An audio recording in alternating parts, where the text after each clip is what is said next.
Well, hi, and thanks for joining me here in my shop, but I'm afraid it's a sad day in Jim's shop.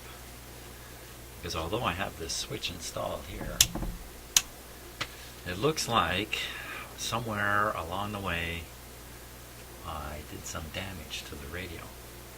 Let me show you what it is. I've been a bad boy here. This coil.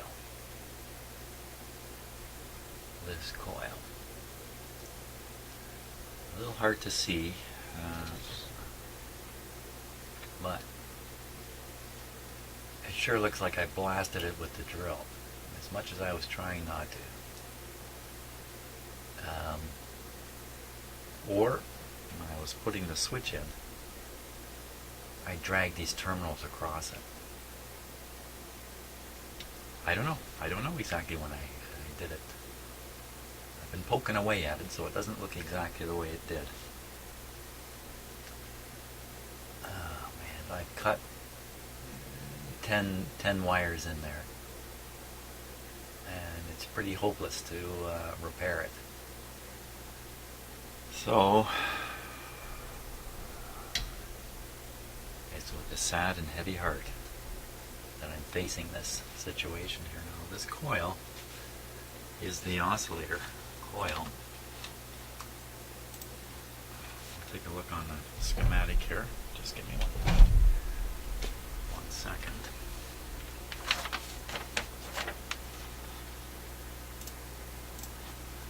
I'm really not sure what I'm going to do about this.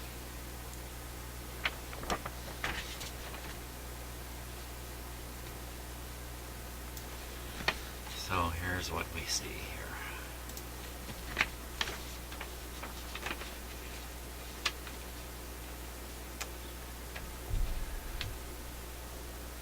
This coil here, or actually it's a transformer. That's what I've drilled through.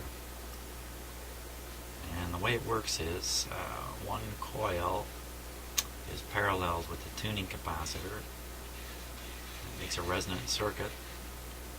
And then some amount of the signal in here, this is part of an oscillator, is in the secondary side here and is shot up into the mixer tube.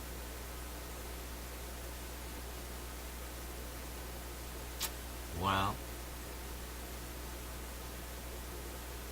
I don't know what to do. So, but I've already started doing something. Not like me to give up on stuff. So I have one junker radio, and that's the oscillator coil out of it. Doesn't look anything like this one. This is my best bet right here.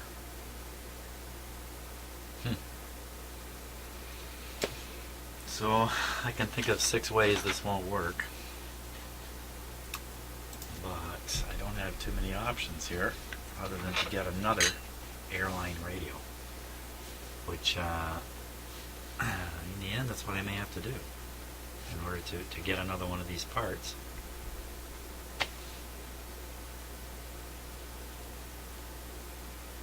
But first I'm going to try and utilize this one. So I got to make a very close examination of this one here. It looks like it's got 3 leads coming out of it. This one has 4 leads, I'm pretty sure. So I'm going to study away here. Okay, so I've made this really crappy diagram here, but that's the transformer. There's the 2 coils inside, and I've worked out by tracing in the radio which of these are, how they fit into the schematic. So here's the tuning capacitor down here. So it's actually resonating with this coil. So that's the primary side, I guess we could call it. And then the secondary side doesn't go to ground, it goes somewhere else, and up into the 6A7 mixer tube. So I've got the circuit straight. Now I'm going to check the continuity of the primary and see if maybe the primary coil is still good. If it is,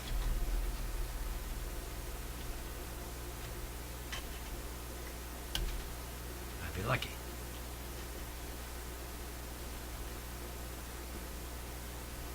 Doesn't appear to be the case.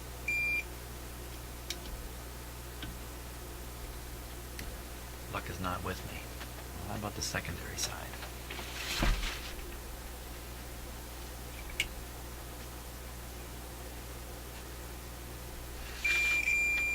Okay, so the secondary side has continuity. So I can read the millihenries of the coil, the secondary side coil, if I'm lucky.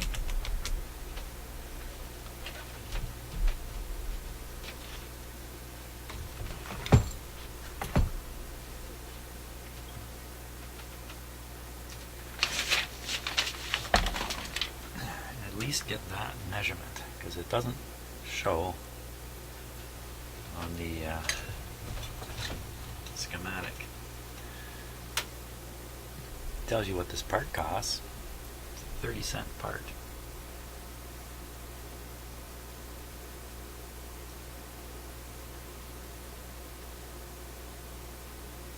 $35 millihenries. It's sitting in a circuit though.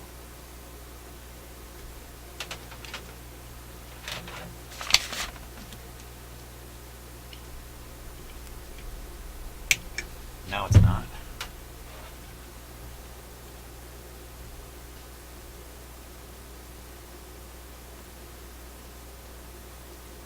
Same reading, 35. Oops. 35 millihenries.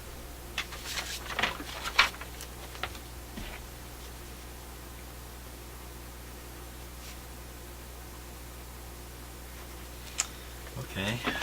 So that gives me a little bit to go on now. I can maybe make some readings on this and see if there's anything similar in this guy here. The problem with this coil is it's only got 3 leads coming out of it. I really, it's meant to have like two leads on the coils. They're put together. Probably going to ground in the radio I cut it out of. But it does have terminals. 1, 2, 3. Where's the 4th terminal? So I'm going to examine this closely here. See what I can figure out about it. Okay, close examination. Not a good result here. Let me try and show you what I've seen. I'm not sure it's going to come across on the camera. It may not be close enough, but I can see through the wax to some degree. There's some of the coil wires hanging out there. I should see the actual coils. But you can see where it's coming through the wax up to the terminals, and the 2 terminals on the top. And those terminals are tied to these 2 wires. Okay, so that's one end of one coil and the end of the other coil. That's great. Now we go look at this end. So there's the wire through the wax. If you look closely, you can see it's actually 2 wires twisted around all the way down into there. So I'd have to fish out those wires and untwist them to separate the 2 coils. But I can read the inductance here.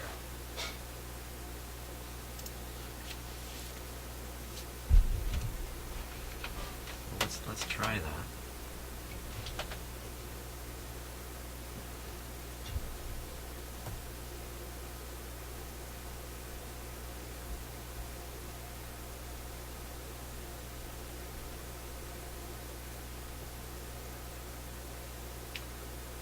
.006 there, and the other side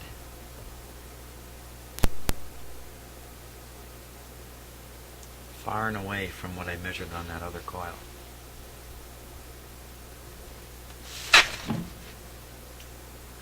.35 millihenries. Far away, far away.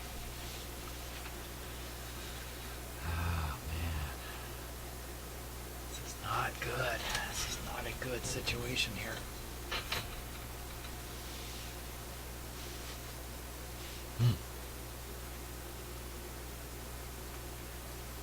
Well, I think I'm going to take that damaged coil out of there now that I know where the leads run. Okay, well there's a good close look at it. I can count 1, 2, 3, 4. Pretty clear broken wires there. Oh my gosh. I need a tiny, tiny thing to even poke around on them here. One there.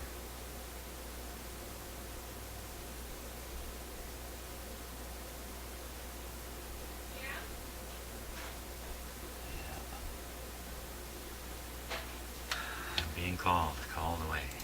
Well, here's a look at it under the microscope. It looks real bad under the microscope.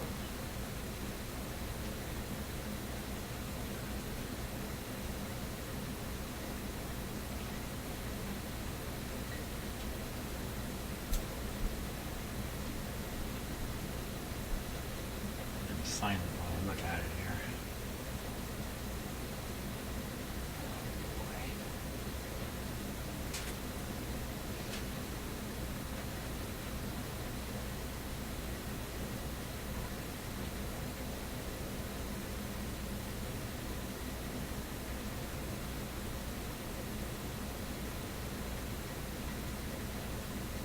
A lot of wire doesn't have any of that cloth around it.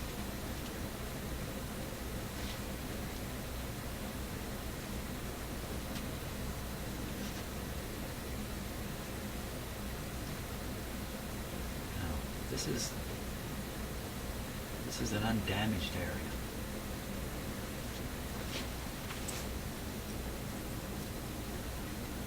Wow.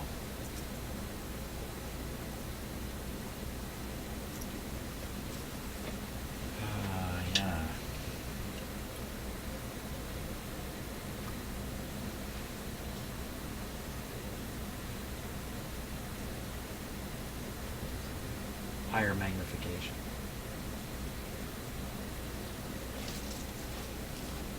Wow, it's amazing they could make that back then. 1937. Tiny, tiny. Wow, those are actual individual strands inside, underneath a cloth cover. This stuff is tiny, tiny, tiny. Wow. Wow, wow.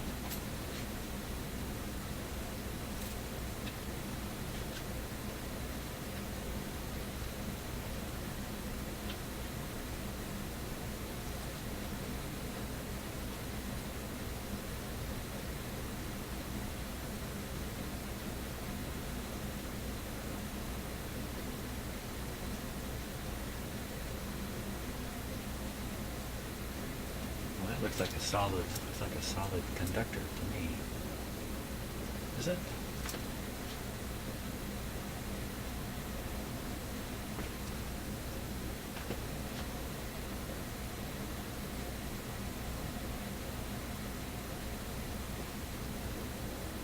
No, it appears to be individual strands in the conductor. Oh man.